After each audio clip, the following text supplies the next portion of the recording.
खबरों का सारथी। नमस्कार, देश की बात में आपका स्वागत है। मैं हूं मनोज मानस। अहम रिपोर्ट से बुलेटिन की शुरुआत करेंगे। महाराष्ट्र की 288 सीटों पर बुधवार को शाम 5 बजे तक 58.22% मतदान हुआ। सबसे ज्यादा वोटिंग गढ़चिरौली में 69.63 और सबसे कम वोट मुंबई सिटी में 49.07% डाले गए। नतीजे 23 नवंबर को आएंगे। बीड विधानसभा क्षेत्र में निर्दलीय प्रत्याशी बाला साहब शिंदे की मतदान केंद्र पर ही हार्ट अटैक से मौत हो गई। धुले के एक पोलिंग बूथ पर भाजपा और वंचित बहुजन अघाड़ी के कार्यकर्ताओं में मारपीट भी हुई। ये रिपोर्ट देखिए। महाराष्ट्र की सभी 288 विधानसभा सीटों पर 20 नवंबर को वोट डाले गए। महाराष्ट्र चुनावी लड़ाई काफी रोमांचक है, क्योंकि एनसीपी और शिवसेना में फूट के बाद पहली बार विधानसभा चुनाव हो रहे हैं। लोकतंत्र का उत्सव मनाने के लिए सुबह से ही लोग वोटिंग सेंटर पर पहुंचने लगे। ठाणे में वोट डालने पहुंचे वोटरों ने नेताओं से महंगाई और बेरोजगारी के मुद्दे पर ज्यादा ध्यान देने की अपील की। नहीं, लोग आने मांगते हैं अपना कीमती वोट आपको डालना ही पड़ेगा, कैसा भी करके आपको, क्योंकि आप नहीं मुद्दे कैसे मतलब है, अभी यंग लड़के लोग काम मांगते हैं हाँ, अभी महंगाई बढ़ गया है, उसके ऊपर थोड़ा सा कम करना मांगते हैं उसमें। मुंबई के मालाबार हिल इलाके में वोट डालने पहुंचे लोगों ने विकास के नाम पर वोट डालने की बात कही। New government, yeah, and I really hope it's BJP. Whether it's new or old, I don't know. On what issues did you vote today, and how would you engage? Development, basically development. I always cast my vote, but this time it is very, we are very eager to vote. On what issues did you vote? We vote for a good governance. हम ये चाहते हैं कि देश में एकता रहे और देश में विकास होवे। कोई लीडर का नाम नहीं ले सकता हूँ क्योंकि इलेक्शन है, इसलिए मैं अपने आप को रिजर्व रखता हूँ। Actually, we want everything should be peaceful, everything go normal, these riots and all that people are going for, that should not happen. That's all. Mumbai के कोलाबा विधानसभा इलाके में लोगों ने आम लोगों की दिक्कतों से जुड़े मुद्दों को उठाया। नहीं, मुझे लगता है कि ऐसी सरकार चाहिए जो नागरिकों की मूलभूत समस्याओं की ओर अपना ध्यान आकर्षित कर सके हम लोग, इसलिए हमने आज यहाँ पर मतदान किया और हम समझते हैं कि जो भी सरकार चुनी जाएगी, जो भी सरकार आएगी, वो हम लोगों की बेसिक समस्याओं के समाधान के लिए काम करेगी। बहुत कुछ चेंज होना चाहिए अभी तक, रीडेवलपमेंट वगैरह बहुत चीज चेंज होना बहुत बाकी है अभी। एटलीस्ट बच्चों के लिए जो ग्राउंड प्ले वगैरह कुछ भी खेलने के लिए नहीं है कोलाबा में, वो बहुत कुछ होना चाहिए। बट बहुत कुछ अच्छा भी है, ऐसा नहीं कि नहीं अच्छा है। मुंबई के जुहू इलाके में भी वोटिंग सेंटर के बाहर लंबी लाइन दिखाई दी। Remember, you are a citizen of this country. Must remember your responsibilities. Come what may, you must find the time first as a top priority and vote today. That's it. Any particular issue that you would like the government to address, like when you come? Well, there are many, just citing one particular thing will not be proper on my part to say that. Mumbai के बांद्रा इलाके में vote डालने पहुंचे लोगों ने सस्ते घरों का मुद्दा उठाया। For me, it is affordability of houses. We all need a roof on our head. I, as a single woman working here, I would like to buy my own place and maybe have enough space to get my mom in and everything. So I think we work so hard, like I already said, and to be not able to afford houses, and there has to be affordable housing societies available for, the Maharashtrian people. We work really hard. Vote डालने के लिए senior citizen भी पहुंचे। Everybody can, it is depend on his choice only. Am I right? Yes. And everyone should come Yeah. and vote. At least everyone go to give vote to anybody, any party, but at least you have to come and give vote.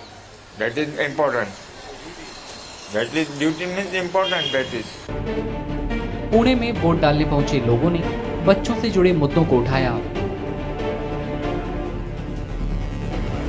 First तो मैंने ये education के बारे में उन्होंने करना चाहिए, playground के बारे में, बच्चों के प्लेग्राउंड के बारे में करना चाहिए, क्योंकि अब प्लेग्राउंड बच्चों के लिए नहीं रहे उतने जितने चाहिए।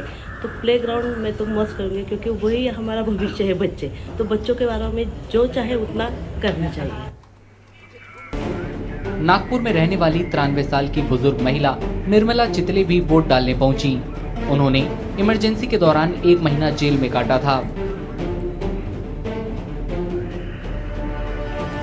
सबने वोटिंग करना चाहिए, बूढ़े को ले जाना चाहिए अच्छे से लोगों ने, और उसका कॉन्फिडेंस बढ़ाना चाहिए। आपने काफी सुना है, आपने काफी संघर्ष भी किया है। हाँ, इमरजेंसी में जेल में गए थे। हाँ, मैं यदि बूढ़ी भी हूँ तो मैं डालूंगी मत, ऐसा सोच के आई हूँ। महाराष्ट्र की सभी 288 सीटों पर वोटिंग हो गई है। अब नतीजों का इंतजार है जो 23 नवंबर को आएंगे।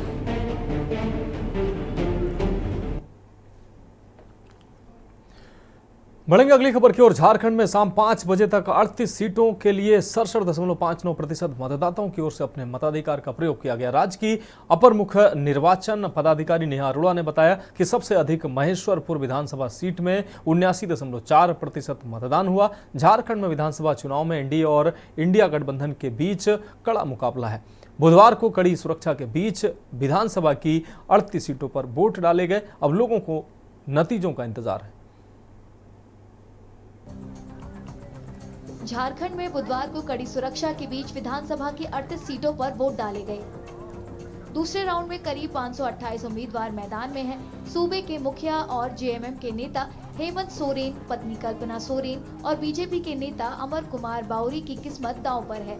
राज्य में झारखंड मुक्ति मोर्चा के नेतृत्व वाला इंडिया गठबंधन अपनी कल्याणकारी योजनाओं के बूते सत्ता बरकरार रखने की कोशिश में है, जबकि बीजेपी के नेतृत्व वाला एनडीए राज्य में वापसी का सपना देख रहा है। झारखंड में बीजेपी नेताओं को जीत का पूरा भरोसा है। मतदाताओं से मैं अपील करता हूं कि लोकतंत्र का ये महापर्व है, अपना मताधिकार का प्रयोग करें। हमें 5 वर्षों में एक बार अवसर मिलता है अपने हाथों से अपने प्रदेश को संवारने का, और इसलिए समस्त मतदाता भाई और बहनों से मैं अपील करता हूं, इस अवसर को गंवाना नहीं। और जो प्राप्त संकेत जो मिल रहा है, झारखंड की जनता अब परिवर्तन का मन बना चुकी है। जजमेंट का दिन है और मतदाता अपना फैसला सुना रहा है। काउंटिंग 23 को होगी, लेकिन भारतीय जनता पार्टी के नेतृत्व में सरकार बनेगी और झारखंड की जनता माटी बेटी रोटी की सुरक्षा के लिए इस बार परिवर्तन के आशा लेकर के, उम्मीद लेके, नई बिहान के साथ कमल का खिलाना चालू कर दिया है और निश्चित रूप से झारखंड में कमल खिलेगा और एनडीए की सरकार बनेगी। झारखंड में 38 में से 18 विधानसभा सीट संथाल परगना क्षेत्र की हैं। इसमें 6 जिले गोड्डा, देवघर, दुमका, जामताड़ा, साहिबगंज और पाकुड़ शामिल है। देखिए, यहाँ पर हमने अपना बूथ पर जो है वोट डाले और अभी मैं अपना क्षेत्र जा रहा हूँ, और जिस तरह से पब्लिक में रुझान है, पब्लिक में उत्साह है, खास करके महिलाओं में, तो वोट का प्रतिशत बढ़ेगा और यहाँ पर ये झूठा सरकार जो है बदलना तय है। और हम लोग जिस तरह से खासकर संथाल परगना में बीजेपी का जो है लहर है, हम लोग ज़्यादा सीट जीतेंगे। विपक्षी गुट इंडिया ब्लॉक के उम्मीदवार भी जीत का दावा कर रहे हैं। उन्होंने बीजेपी पर राज्य में वोटरों को बांटने का आरोप लगाया है। देखिए, बहुत मजबूत स्थिति में है और पहले से मजबूत है, क्योंकि ये गठबंधन हमारा इस बार बढ़ेगा संथाल परगना में, ये तय बात है। देखिए, अपील यही करेंगे कि हम लोग को एक सामाजिक समरसता यहाँ पर रहे, और सामाजिक समरसता के लिए ही ये वोट हुआ है। जो लोग जाति और धर्म के नाम पर लड़ाने का काम किया है, इससे हम बचे हुए हैं और बचे रहेंगे, और ये सरकार बन करके फिर वही शांति यहाँ पर बहाल रहे। हाँ, मैंने अपनी जिम्मेदारी पूर्ण की और मैं जनता से अपील करूंगी कि वो भी ज़्यादा से ज़्यादा संख्या में निकल करके इस लोकतंत्र के महापर्व में शामिल हों। कहीं कहीं कुछ मारपीट की हुई। देखिए, कल से आप देख रहे हैं सोशल मीडिया पे चल रहा है, भाजपा के कार्यकर्ता, प्रत्याशी और संभावित प्रत्याशी, ये सब लोग आपस में लड़ रहे हैं। पता नहीं मेरे ऊपर क्यों ठीकरा फोड़ रहे हैं। झारखंड में पहले दौर की वोटिंग 13 नवंबर को हुई थी। विधानसभा चुनाव के नतीजे 23 नवंबर को आएंगे।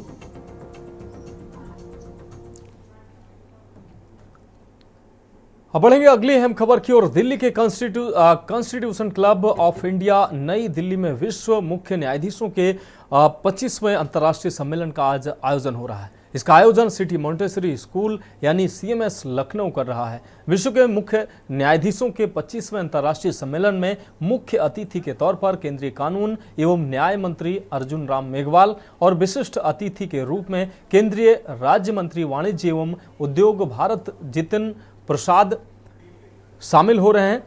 इसके अलावा विभिन्न देशों के मुख्य न्यायाधीश, कानूनविद भी शामिल हो रहे हैं। CMS द्वारा आयोजित इस ऐतिहासिक सम्मेलन में 56 देशों के 200 से अधिक मुख्य न्यायाधीश और कानूनविद भाग ले रहे हैं। इसके साथ ही विभिन्न देशों के राष्ट्रपति, प्रधानमंत्री, संसद सदस्य, इंटरनेशनल कोर्ट ऑफ जस्टिस के न्यायाधीश भी शामिल हो रहे हैं।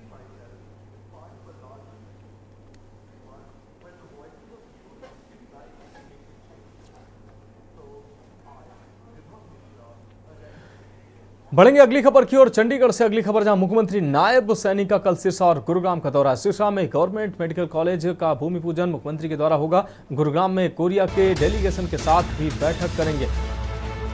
MOU हस्ताक्षर कार्यक्रम में शिरकत करेंगे मुख्यमंत्री। 71वें कोऑपरेटिव वीक 2024 कार्यक्रम में भी मुख्यमंत्री शिरकत करेंगे। पावर ग्रिड और पंचायत विभाग के बीच MOU होगा साइन। आपको बता दें, MOU हस्ताक्षर कार्यक्रम में शामिल होंगे मुख्यमंत्री। PWD रेस्ट हाउस में रखा गया है कार्यक्रम। 71वें कोऑपरेटिव वीक कार्यक्रम में मुख्यमंत्री शामिल होंगे।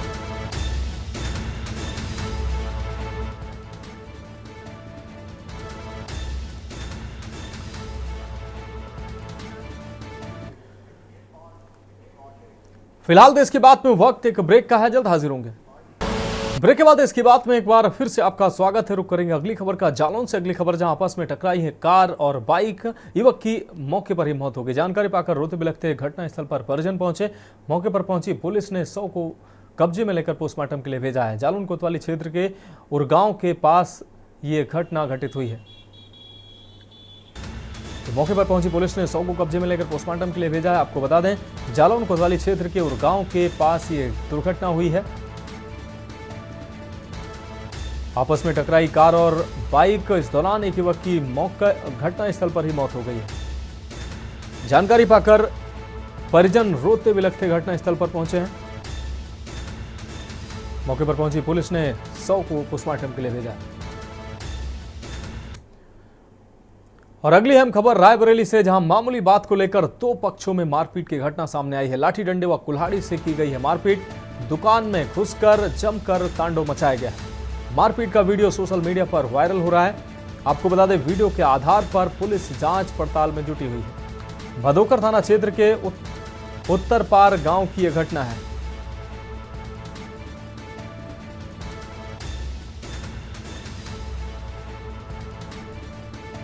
दुकान में घुसकर जमकर तांडव मचाया गया है। मारपीट का वीडियो सोशल मीडिया पर वायरल हो रहा है।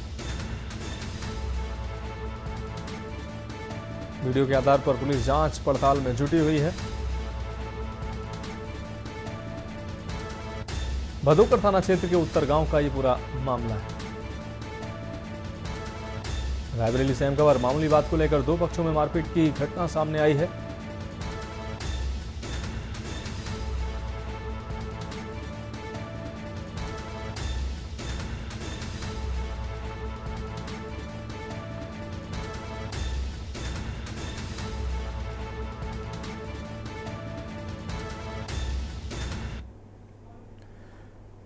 रुक रहेंगे अगली खबर का बुलंदशहर से। अगली खबर है, जहां गर्भ में लिंग की जांच करने वाले रैकेट का खुलासा हुआ। आंगनबाड़ी सहायिका समेत 3 आरोपी गिरफ्तार हुए हैं। एक आरोपी अल्ट्रासाउंड मशीन को लेकर फरार हुआ है।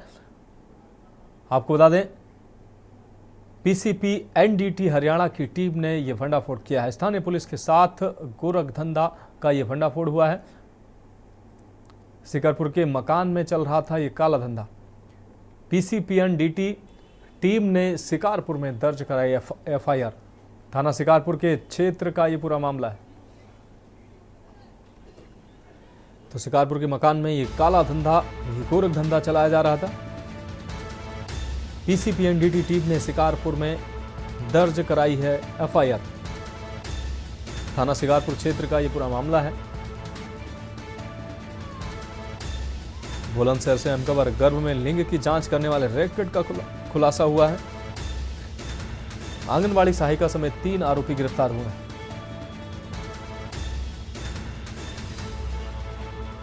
एक आरोपी अल्ट्रासाउंड मशीन को लेकर फरार हुआ है।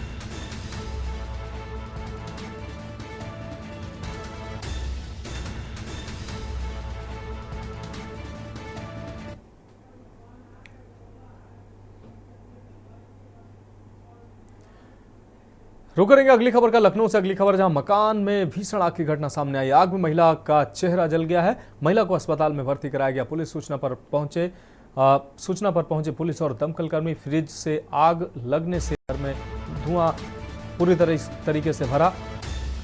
पुलिस ने जानकारी दी है। आग के धुएं से बेहोश हुई महिलाएं।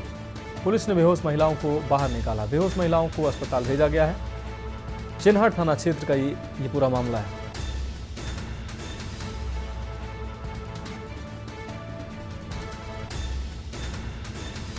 पुलिस ने बेहोश महिलाओं को घर से बाहर निकाला है। बेहोश महिलाओं को अस्पताल भेजा गया है। चिन्हट थाना क्षेत्र का ये पूरा मामला बताया जा रहा है।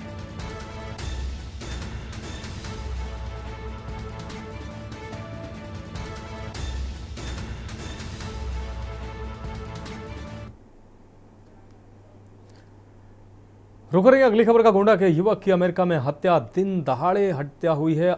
अटलांटा में गोली मारकर हत्या की गई। अमेरिका के अटलांटा में रहते थे श्रीराम सिंह। डॉक्टरी से रिटायरमेंट के बाद कर रहे थे बिजनेस। श्रीराम के अमेरिका में पेट्रोल पंप, शॉपिंग मॉल है।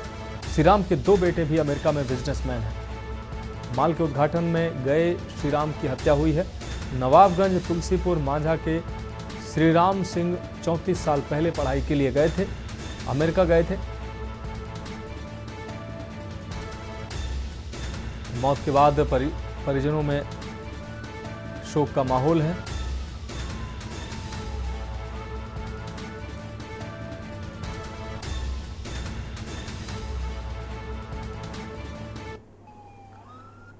बढ़ेंगे अगली खबर की ओर। मुजफ्फरनगर से अगली खबर, जहां मीरापुर उपचुनाव से जुड़ी यही बड़ी खबर। एसएचओ राजीव शर्मा का रिवॉल्वर वाला वीडियो सामने आया है। ककरौली के वोटरों को गोली मारने की दी धमकी। एसएचओ वोटरों को गोली मारने की धमकी देते साफ तौर पर नजर आए। ककरौली के वोटरों को गोली मारने की धमकी देते नजर आए। एसएचओ वोटरों को गोली मारने की दे रहे हैं धमकी। तो मुजफ्फरनगर से ये खबर सामने आ रही है। मीरापुर उपचुनाव से जुड़ी ये खबर। एसएचओ राजीव शर्मा का रिवॉल्वर वाला वीडियो सामने आया है।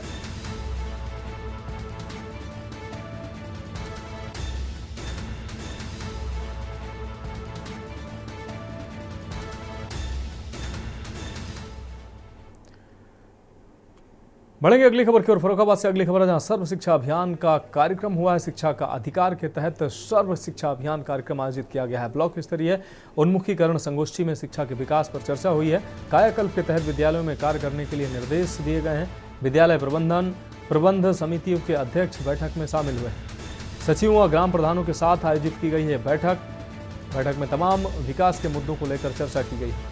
कस्बा कमालगंज में स्थित एक गेस्ट हाउस में यह बैठक आयोजित की गई।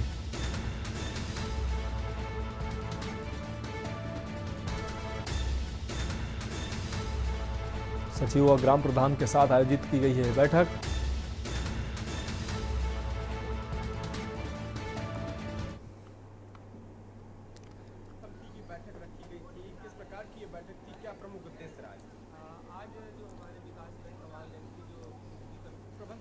बैठक रखी गई थी, किस प्रकार की ये बैठक थी, क्या प्रमुख उद्देश्य रहा इसका?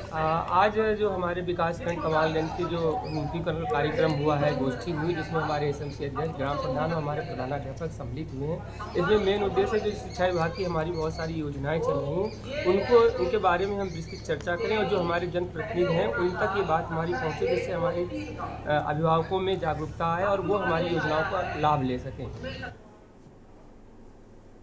फिलहाल खबरों में वक्त एक और ब्रेक का, जल्द हाजिर होंगे। ब्रेक के बाद एक बार फिर से देश की बात में आपका स्वागत है। रुक करेंगे अगली हम खबर का। फर्रुखाबाद जनपद के कस्बा कायमगंज व कंपिल में शिव शक्ति अखाड़ा परिषद के प्रमुख परम पूज्य मधुराम शरण महाराज के नेतृत्व में हिंदुओं को एकजुट करने व सशक्त बनाने के लिए सशक्त सन्यासी यात्रा निकाली गई। यात्रा निकालने के बाद विश्व हिंदू परिषद कानपुर के पूर्व विभाग अध्यक्ष राम कुमार अग्रवाल, सुधीर अग्रवाल, डॉक्टर संतोष अग्रवाल, अजय अग्रवाल व विजय अग्रवाल द्वारा फर्रुखाबाद बाईपास रोड स्थित अपने प्रतिष्ठान Shri Govind G rice mill पर सशक्त सन्यासी यात्रा का जोरदार स्वागत किया गया। सशक्त सन्यासी यात्रा के प्रतिष्ठान पर पहुंचते ही विश्व हिंदू परिषद के पूर्व विभागाध्यक्ष सहित भारी संख्या में भारी संख्या में लोगों ने यात्रा प्रमुख मधुराम शरण महाराज सहित तमाम साधु संतों का माल्यार्पण कर जोरदार स्वागत किया गया।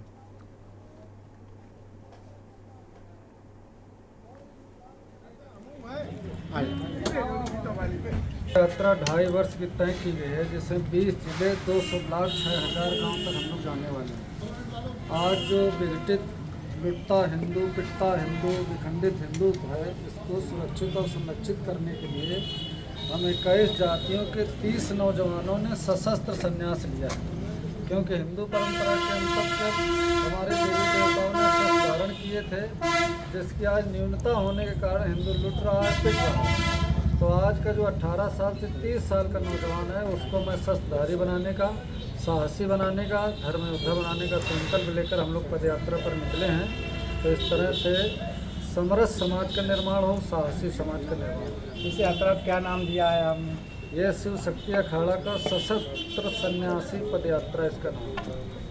अब यहाँ से आप कहाँ जाएंगे? अभी हम नवाबगंज जाएंगे, फिर उसके बाद मोहम्मदाबाद जाएंगे, फिर उसके बाद इटावा जिले में प्रवास शुरू हो गया थे। हर ब्लॉक में 2 रात्रि का प्रवास है। अभी बढ़ेंगे अगली खबर की ओर। खबर रायबरेली से, जहां लेमन मैन किसानों को अपने ही घर में रोजगार दे रहे हैं। लाखों रुपए के पैकेज की नौकरी छोड़कर लेमन मैन के नाम से मशहूर आनंद मिश्रा नींबू की बागवानी कर रहे हैं। रायबरेली मुख्यालय से 24 किलोमीटर दूर कचनवा गांव निवासी आनंद मिश्रा द्वारा बागवानी की जा रही है। देश भर में नींबू की बागवानी को लेकर किसानों को ट्रेनिंग दे रहे हैं।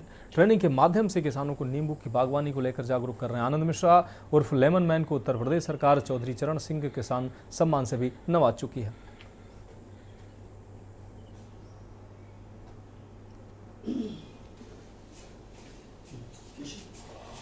लाखों रुपए की सैलरी छोड़ करके मैनेजमेंट विभाग में काम कर रहे लेमन मैन से प्रसिद्ध देश में माने जाने वाले आनंद मिश्रा के इस समय हम फार्म हाउस में मौजूद हैं, जहां पे देखा जाए तो इनके द्वारा जो है नींबू की खेती की जाती है, जिससे करोड़ों रुपए इससे कमाते हैं। और पूरे देश में नींबू की खेती किस प्रकार की जाए उसको लेकर के ट्रेनिंग देने के लिए उत्तर प्रदेश छोड़ करके कई प्रदेशों में जाते हैं, पूरे देश में इसका प्रचार प्रसार करके नींबू की खेती करते हैं। इससे आखिर लोगों को किस प्रकार को किसानों को ये प्रोत्साहन देते, किस प्रकार किसानों को ट्रेनिंग देते हैं, इन्हीं से जानेंगे। आनंद जी, देखा जाए तो आप नींबू की खेती कर रहे हैं फार्म हाउस पे, किस प्रकार आप खेती करते हैं, कैसे लोगों को ट्रेनिंग देते हैं? मैं नींबू की बागवानी करता हूँ और लोगों को प्रेरित भी करता हूँ। और आज की डेट में देश के 9 राज्यों में हम नींबू की बागवानी किसानों को करवा रहे हैं और उन्हें ट्रेनिंग दे रहे हैं और अपने हाथ से पौधे भी भेज करके उन्हें प्रशिक्षित करके देश के किसानों की आमदनी को डबल करने का प्रयास हम कर रहे हैं। कैसे आमदनी जो है वो डबल करते हैं? क्योंकि आपका जो पैकेज था वो भी लाखों रुपए था, उसको आपने छोड़ा और नींबू की खेती में आ गए, कैसे? होता क्या है, जो हम लोग ट्रेडिशनल क्रॉप करते हैं धान, गेहूँ, चना, मटर, उसमें 1 एकड़ में आदमी को 1 साल में लगभग किसान को 20 से 25,000 या 30,000 रुपये तक मैक्सिमम मुनाफा हो सकता है। लेकिन जब हम बागवानी की तरफ चलते हैं, नींबू की बागवानी बेसिकली मैं बात कर रहा हूँ आज, तो इसका जो सेल्फ लाइफ है वो ज़्यादा है। आप आम की फसल को पकाएंगे, अमरूद की फसल है, लीची की फसल है, जो पकने के बाद 3 से 4 दिन में ख़राब हो जाएगी। बताया कि जो है लगातार नींबू की खेती करके इन करोड़ों रुपए भी कमाए जा सकते हैं। इन्होंने इस खेती से करोड़ों रुपए कमाए और उत्तर प्रदेश के अलावा देश के 9 राज्यों में जा करके इन्होंने ट्रेनिंग भी दी है, जिससे लोग आज भी किसानी की खेती की तरफ आकर्षित हो रहे हैं। केशवानंद शुक्ला के न्यूज़ रायबरेली। बढ़ेंगे अगली खबर की ओर। वृंदावन के श्री कृष्ण और शारदा ट्रस्ट सभागार में श्री कृष्ण जन्मभूमि संघर्ष न्यास के बैनर तले विराट धर्म संसद 21 नवंबर को आयोजित होने जा रही है। इसमें देश विदेश से 1000 से अधिक साधु संत कार्यकर्ता और 200 महामंडलेश्वर धर्माचार्य पहुंचेंगे। धर्माचार्य महामंडलेश्वर श्री कृष्ण जन्मभूमि मंदिर परिसर से अवैध निर्माण और हाईकोर्ट न्यायालय में श्री कृष्ण जन्मभूमि से संबंधित मामले की लड़ाई कैसे लड़ी जाए, गाय माता को राष्ट्रीय माता घोषित कैसे किया जाए, ब्रज का पौराणिक विकास होना चाहिए, इन सभी बिंदुओं पर धर्म संसद में अपने अपने विचार रखेंगे।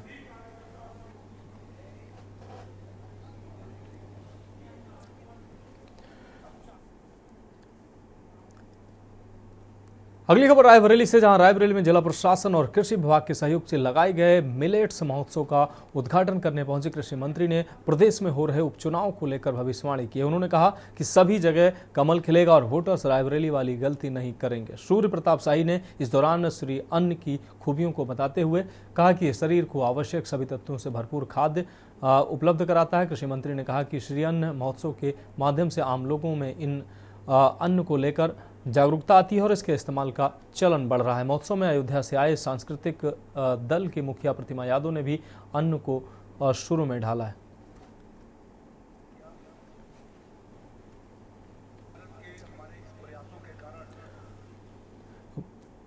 अगली खबर बांदा से, बांदा विकास भवन सभागार में आयोजित किसान मंच किसान पंचायत में बैठे किसानों और कृषि अधिकारी मनोज कुमार गौतम के बीच किसानों की समस्याओं को लेकर मुख्य विकास अधिकारी व कृषि निदेशक सहित उपस्थित अन्य अधिकारियों के सामने किसानों ने नकली खाद व खाद माफियाओं पर कार्रवाई की जगह उनका सहयोग करने पर जमकर बवाल करते हुए गंभीर आरोप लगाए। आपको बता दें कि बांदा जिला प्रशासन और किसानों के बीच किसानों की समस्याओं को लेकर किसान पंचायत समय समय पर होती रहती है। आज इसी क्रम में विकास भवन सभागार में आयोजित किसान पंचायत में उपस्थित कृषि विभागियों व अन्य अधिकारियों के सामने खाद की उपलब्धता और बीज सहित तमाम मुद्दों पर चर्चा चल रही थी। तभी किसानों ने मुख्य विकास अधिकारी व मंडलीय कृषि अधिकारी के सामने नकली खाद के मुद्दे पर जिला कृषि अधिकारी द्वारा खाद माफियाओं का पक्ष लेने से नाराज किसानों ने बैठक में हंगामा खड़ा कर दिया।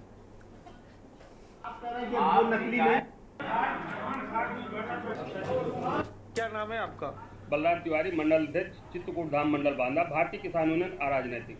अध्यक्ष जी, यहाँ पर अभी क्या समय हो रहा है? लगभग रात्रि के 9 बजे हुई है। और यहाँ क्या है समस्या? आज आप यहाँ भी देखने आए हैं। हम लोग आज पूरा दिन हम लोग यही देखते रहे कि कम से कम किसानों को कैसे व्यवस्था खाद की कराई जा सके। अधिकारियों से भी मिले मगर खाद की व्यवस्था जो किसानों को चाहिए वो नहीं हो पा रही है। आज हम देख रहे हैं कि 9 बज रहा है रात का और यहाँ पर किसान लेकिन जब शार्टेज सर, आज शिकायत पे चर्चा करें तो आज किस तरह के मुद्दे किसान उठा रहे हैं? 2 तरह की शिकायतें हुई। एक बात आई है कि नकली खाद की बात हुई है जिसमें सैंपलिंग की गई है। इस पर शासन प्रशासन स्तर पर कठोर कार्रवाई की पूरी स्कीम है। जहाँ जहाँ जो दोषी मिलेगा उस पर कार्रवाई होगी। बढ़ेंगे अगली खबर की ओर। बांदा शहर में आज सड़क सुरक्षा माह पर सेंट जॉर्ज व भागवत प्रसाद स्कूल के बच्चों ने सड़क सुरक्षा पर रैली निकालकर महाराणा प्रताप चौक पर नुक्कड़ नाटक कर लोगों को जागरूक किया। आपको बता दें कि बांदा में सड़क सुरक्षा माह चल रहा है। उसी क्रम में सेंट जॉर्ज स्कूल और भागवत प्रसाद मेमोरियल स्कूल के बच्चों ने महाराणा प्रताप चौक पर नुक्कड़ नाटक प्रस्तुत कर लोगों को सड़क सुरक्षा पर जागरूक करते हुए लोगों से हेलमेट पहने व 4 पहिया वाहन चलाते समय सीट बेल्ट पहनने के लिए जागरूक किया।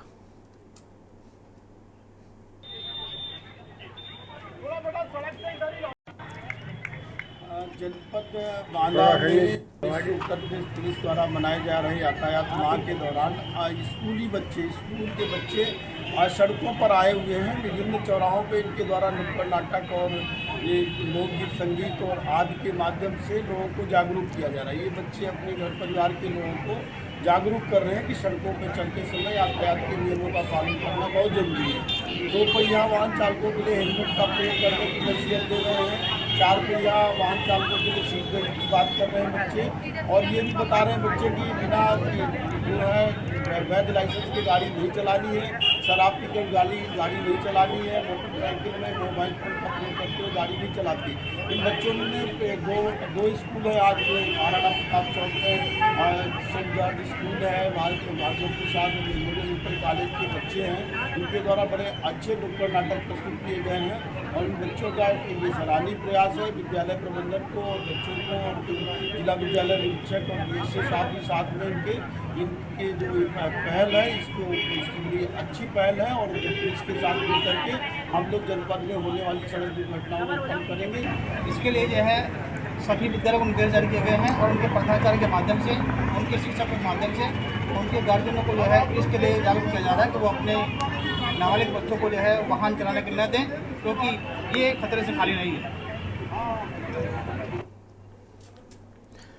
अगली खबर राजधानी लखनऊ से, जहां केंद्र सरकार की बड़ी पहल केंद्रीय उपभोक्ता फोरम मंत्री बीएल वर्मा ने राजधानी लखनऊ के वीवीआईपी गेस्ट हाउस में पत्रकारों से वार्ता करते हुए कहा कि कम दामों में जनता को राशन मिलेगा। आपको बता दें कि देश में महंगाई दर कम करने के लिए केंद्र सरकार की तरफ से अब लोगों को राहत देने की तैयारी चल रही है। आटा, दाल, चावल व प्याज कम दामों पर बेचने की तैयारी है। आपको बता दें कि केंद्र सरकार कालाबाजारी रोकने के लिए लगातार काम कर रही। इसी क्रम में आज केंद्रीय उपभोक्ता मंत्री बीएल वर्मा ने लखनऊ में प्रेस कॉन्फ्रेंस करते हुए कहा कि हम चाहते हैं कि जिस तरह से प्रधानमंत्री की नीति है और गरीब कल्याण योजना उसको पूरे देश में बढ़ाया जाए। इसको लेकर लगातार केंद्र सरकार और प्रदेश सरकार काम कर रही है।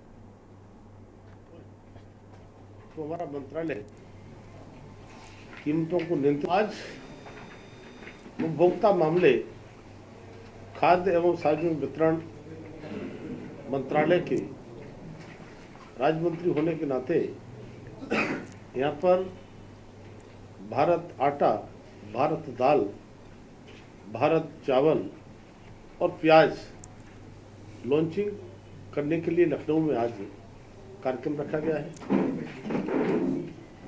जब कभी ऐसा लगता है कि कीमतें बढ़ रही हैं या बढ़ने की ओर हैं, तो हमारा मंत्रालय कीमतों को नियंत्रित करने के लिए समय समय पर ये कदम उठाता है। इसके लिए माननीय प्रधानमंत्री जी ने 10,000 करोड़ का बजट हमारे मंत्रालय को मूल्य स्थिरीकरण के लिए रखा है। हम सब जानते हैं 2014 से जब से प्रधानमंत्री मोदी जी इस देश के प्रधानमंत्री बने हैं, उन्होंने संसद में आते ही कहा कि मेरी सरकार गरीबों को समर्पित है। जिस तरह से गरीबों को, महिलाओं को, युवाओं को, किसानों को जो काम हुआ है वो हम सबके समक्ष है और उसी का परिणाम है कि 2014 से लेकर के 24 तक 25 करोड़ लोग ऐसे जो गरीबी के दलदल में फंसे थे, उनको गरीबी के दलदल से बाहर निकालने का काम हुआ है। अगली खबर का रुख करेंगे खबर लखनऊ से, जहां कुछ लोगों ने एक कारोबारी को चंगुल में फंसाकर अपनी गाड़ी में बैठाकर जबरदस्ती करते हुए खाते से 15,999 USDT क्रिप्टो करेंसी ट्रांसफर कराएगी। क्रिप्टो करेंसी की भारतीय करेंसी के आधार पर 14 लाख रुपए से अधिक की कीमत आंकी जा रही है। चिन्हट के मुलायम नगर निवासी फैसल शेख अपने भाई जैद व साथी राशिद के साथ गोमती नगर स्थित बराक रेस्टोरेंट गए हुए थे, जहां इंदिरा नगर के पानी गांव निवासी अफजल ने क्रिप्टो करेंसी खरीदने के इच्छुक अंकित से मुलाकात की और बात कराई। क्रिप्टो करेंसी की जांच कराने के लिए अंकित ने फैसल शेख से 20 USDT ट्रांसफर करा।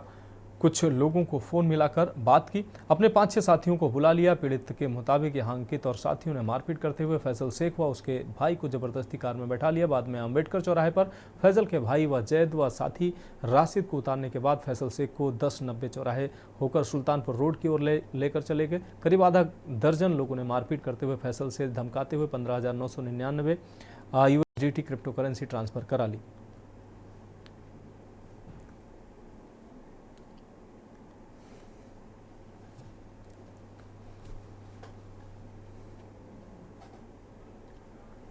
बढ़ेंगे अगली खबर की ओर। खबर मथुरा से, जहां जालंधर पंजाब के रहने वाले रणधीर तलवार ने अपने परिवार के साथ दर्शनों के लिए आए थे वृंदावन।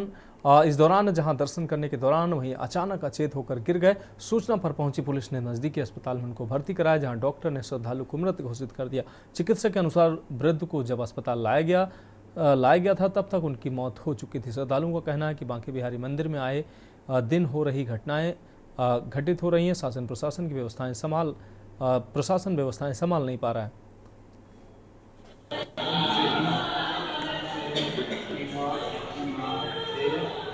हमारे पास ब्रॉड डेड में आए हैं, इनमें कोई सांस वगैरह कुछ नहीं है।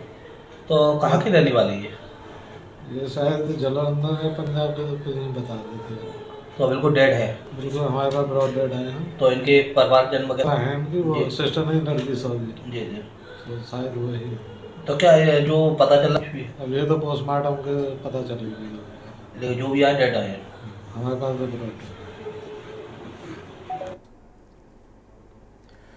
अगली खबर जालौन से है, जहां पुलिस अधीक्षक जालौन के नेतृत्व में थाना माधोगढ़ पुलिस से टीम द्वारा 24 घंटे के अंदर हत्या की घटना का खुलासा, अभियुक्तों को गिरफ्तार कर विधिक कार्रवाई की गई है। आपको बता दें कोतवाली माधोगढ़ क्षेत्र अंतर्गत बांगरा जीआईसी ग्राउंड में एक व्यक्ति के मृत अवस्था में पड़े होने की सूचना पुलिस को प्राप्त हुई थी। सूचना पर क्षेत्राधिकारी माधोगढ़ एवं कोतवाली माधोगढ़ पुलिस द्वारा तत्काल मौके पर पहुंचकर शव को कब्जे में लेकर पोस्टमार्टम की कार्रवाई के लिए भेजा गया। मृतक की शिनाख्त गौरव तिवारी उर्फ रानू तिवारी निवासी ग्राम गडेरना रुदावली थाना रेंडर के रूप में की गई थी।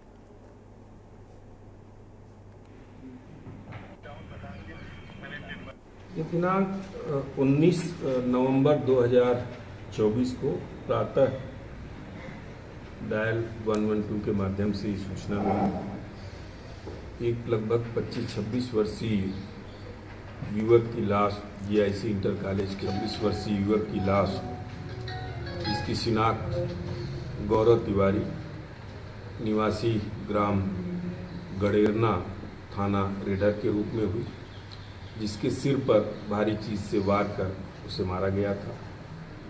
मिली निवासी गौतम द्विवेदी आसपास देखा गया था। उसको हिरासत में लेकर पूछताछ की गई। अगली खबर का रुख करेंगे झांसी जनपद के अस्पताल में आग लगने की वजह से 11 बच्चों की मौत तो हो गई थी, जिसके बाद अब बलिया जिला प्रशासन भी पूरे अलर्ट मोड पर आ गया है। आपको बता दें जिला फायर ब्रिगेड की टीम ने जिला अस्पताल व महिला अस्पतालों का निरीक्षण किया और वहां पर सुरक्षा मानकों की गहनता से जांच की है। फायर ब्रिगेड टीम ने महिला अस्पताल के SNCU वार्ड और जिला अस्पताल का जायजा लेकर अग्निशमन यंत्रों की उपलब्धता और रिफिलिंग की तारीख देखी है। आया हूँ महिला चिकित्सालय बलिया में फायर ऑडिट करने। मैंने फायर ऑडिट किया, चारों तरफ घूम के देखा, सिस्टम अच्छे लगे हुए हैं। हल्के हल्के मरम्मत की ज़रूरत है क्योंकि यहाँ देख रेख की अभाव रहा, कोई अस्थायी कर्मचारी नियुक्त नहीं था, जिसकी वजह से थोड़ी बड़ी कमियाँ आ गई हैं, जिसको मैं नोट कर लिया हूँ। और कल मैं महोदय डॉक्टर साहब को दे दूँगा, उसकी मरम्मत हो जाएगी। फायर एक्सटिंग्विशर CO2 अच्छे क्वालिटी के हैं जो रिफिलिंग के लिए चले गए हैं और आज शाम तक रिफिलिंग करके लगा देगा। फिर मैं कल आकर देख लूँगा कहाँ लगाना है, वो स्थान भी बता दूँगा और बाकी सब ठीक है। हमारे यहाँ फायर ऑफिसर्स आए थे, ये फायर ऑडिट करने के लिए आए थे। हम लोग का फायर सेफ्टी के क्या हम लोगों ने इंतज़ाम है हमारे यहाँ, क्या कमियाँ हैं, इसकी ऑडिट करने के लिए आए। उन्होंने हमारे फायर फाइटिंग सिस्टम में हमारा हाइड्रेंट देखा, हमारा पंप देखा, हमारे सारे पाइप्स देखे, नोजल्स और ड्रेनेज का कि कितना हाइट तक जाता है। किसी जगह पे 1-2 माइनर इश्यूज़ था, कहीं रबर गास्केट ख़राब था, कहीं कुछ था, तो वो माइनर इश्यूज़ वो कल मुझे लिख के दे देंगे, तो वो सारा माइनर इश्यूज़ मैं करेक्ट करा लूँगी। ऑन द होल उन्होंने कहा कि आपका ठीक है सिस्टम। बढ़ेंगे अगली खबर की ओर। यूपी के हाथरस में बंदरों की मौत से हंगामा मच गया है। आपको बता दें FCI के गोदाम में अनाज के रख रखाव के लिए रखे गए जहरीली दवा को बंदरों ने गलती से खा लिया और सबकी मौत हो गई। बताया जा रहा है कि FCI गोदाम में रखे गेहूं में डालने वाली दवा खाने से 145 बंदरों की मौत हो गई। वहीं स्थानीय लोगों और गौ रक्षकों ने जानबूझकर मारने का आरोप लगाया है। इतनी बड़ी संख्या में बंदर कैसे मर गए? गोदाम के कर्मचारियों पर लापरवाही का आरोप लगाया गया। हाथरस के आपको बता दें FCI गोदाम में 145 बंदरों की दर्दनाक मौत हो गई और वन विभाग को सूचना दिए बिना ही FCI कर्मियों द्वारा बंदरों की मौत को छिपाने के FCI के कर्मचारियों ने उन्हें JCB मशीन की मदद से दफना दिया। FCI प्रबंधक ने 5 से 6 बंदरों की मौत बताई। वहीं आपको बता दें FCI पर तैनात टेक्नीशियन ने 145 बंदरों की मौत की बात प्रशासनिक अधिकारियों के सामने कबूली। फिलहाल प्रशासन ने इस मामले की जांच के आदेश दे दिए हैं, लेकिन सवाल ये है कि अगर यह हादसा है तो आखिर FCI कर्मियों ने बंदरों को इतनी बड़ी संख्या में मौत पर पर्दा क्यों डालने की कोशिश की?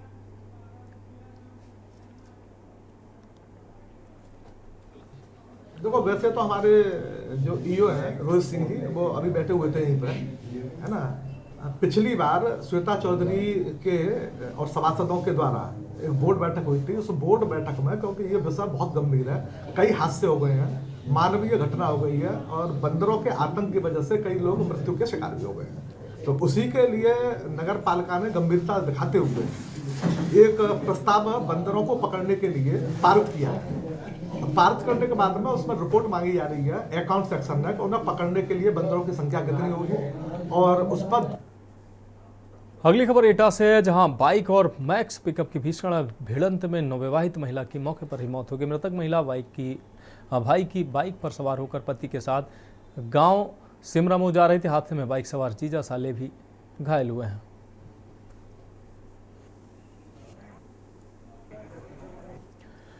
अगली खबर लखनऊ से है। लखनऊ के ग्रामीण क्षेत्र गोसाईगंज में हुई नाबालिग युवती की हत्या का पुलिस ने खुलासा कर दिया। पुलिस के मुताबिक एक तरफा प्यार हत्या का कारण बना है। पुलिस ने हत्या को अंजाम देने वाले युवक को गिरफ्तार किया। मृतका के पिता का दोस्त ही कातिल निकला है। हत्यारे मोहम्मद अजीज को पुलिस ने गिरफ्तार कर लिया है।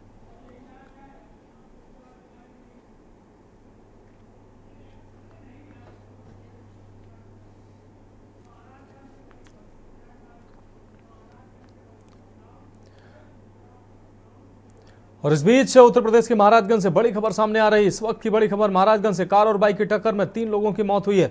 इस वक्त की बड़ी और अहम खबर, बारात जा रहे बारातियों की मौत के बाद अफरा तफरी मच गई। यूपी के महाराजगंज से यह बड़ी खबर, 4 अन्य गंभीर रूप से घायल हुए हैं। 3 लोगों की मौके पर ही दुखद मौत की खबर सामने आ रही है। आपको बता दें, कार और मोटरसाइकिल एक्सीडेंट के बाद पोल से टकराई। महाराजगंज से यह अहम खबर, कार और बाइक की टक्कर में 3 लोगों की दुखद मौत हुई है। घटनास्थल पर ही 3 लोगों की मौत हो गई, जबकि 4 अन्य लोग घायल हुए हैं। बारात जा रहे बारातियों की मौत के बाद अफरा तफरी मच गई। ब्रजेश गुप्ता हमारे संवाददाता ज्यादा जानकारी के लिए हमारे साथ जुड़ गए हैं। ब्रजेश, बारात जा रहे लोगों की कार और मोटरसाइकिल की भिड़ंत हुई है। इस दौरान 3 लोगों की दुखद मौत हुई है, क्या है पूरा मामला?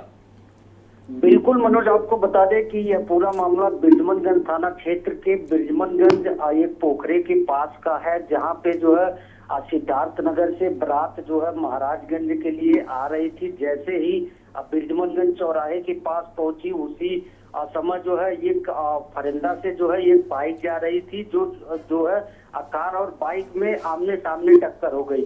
इसमें 3 लोगों की मौके पर ही मौत हो गई और उसमें जो है 4 लोग जो है गंभीर रूप से घायल हो गए।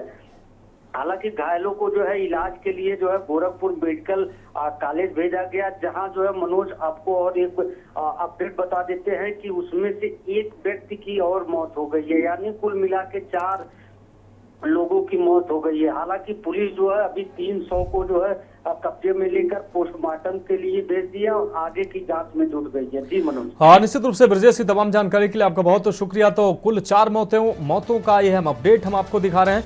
हमारे संवाददाता ने बताया कि एक और मौत हुई है, कुल मिलाकर 4 मौतें हुई हैं।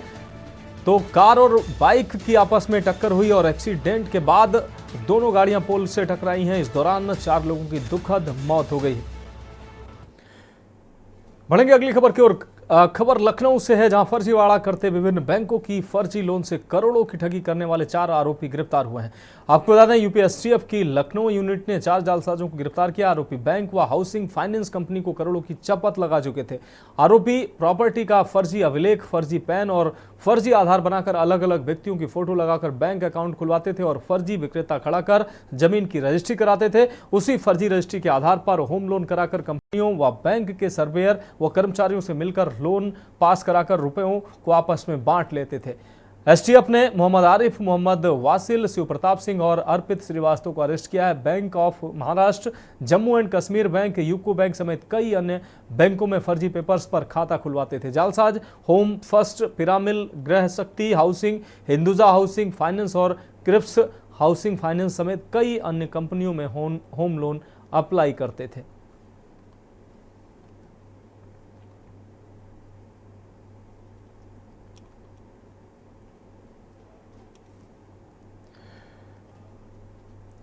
बढ़ेंगे अगली खबर की ओर। खबर लखनऊ से, बिहार में बदमाशों को कारतूस की सप्लाई देने वाला इनामी गिरफ्तार किया गया है। एसटीएफ ने बलिया रेलवे स्टेशन से 25,000 के इनामी अंकित पांडे को गिरफ्तार किया है। जौनपुर के शाहगंज से शुभम सिंह नाम के शख्स से कारतूस लेकर बिहार के बदमाशों को ऊंचे दामों में बेचते थे।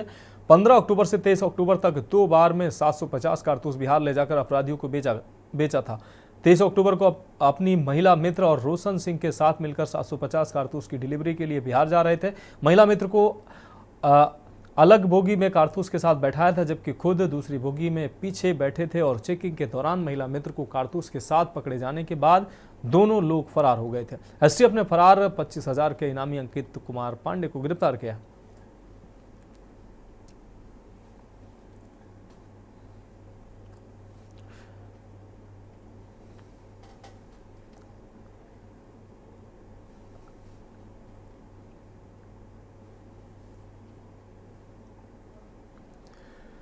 अगली खबर की बात करेंगे मऊ से। अगली खबर जहां प्रधान और प्रधान के समर्थकों द्वारा कोटेद्वार महिला से मारपीट का मामला सामने आया। जनपद के फतेहपुर मंडाव ब्लॉक अंतर्गत ग्राम पंचायत लखनऊ के कोटेदार मंजू देवी द्वारा उच्चाधिकारी को पत्र देकर मनरेगा द्वारा कराए गए कार्यों का जांच कराए जाने की मांग से नाराज प्रधान और आधा दर्जन अज्ञात समर्थकों द्वारा बीते एक हफ्ते पूर्व रात में महिला कोटेदार के घर पर धावा बोलकर मारपीट और छेड़छाड़ की घटना के बाद पुलिस को तहरीर दिए जाने के बाद भी आरोपियों के खिलाफ मुकदमा दर्ज नहीं किया गया। आरोपियों द्वारा महिला को धमकाने और दबाव बनाने का मामला प्रकाश में आया है।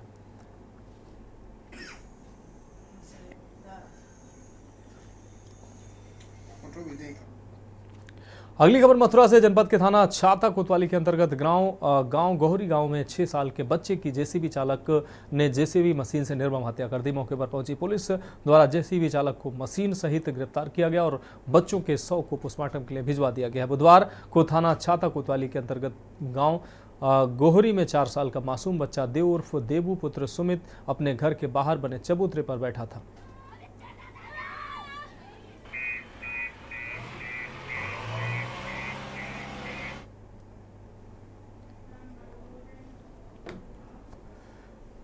तो फिलहाल देश की बात में अभी के लिए मेरे साथ अब मुझे दीजिए इजाजत और आप देखते रहिए के न्यूज इंडिया। आप देख रहे हैं के न्यूज, खबरों का सारथी।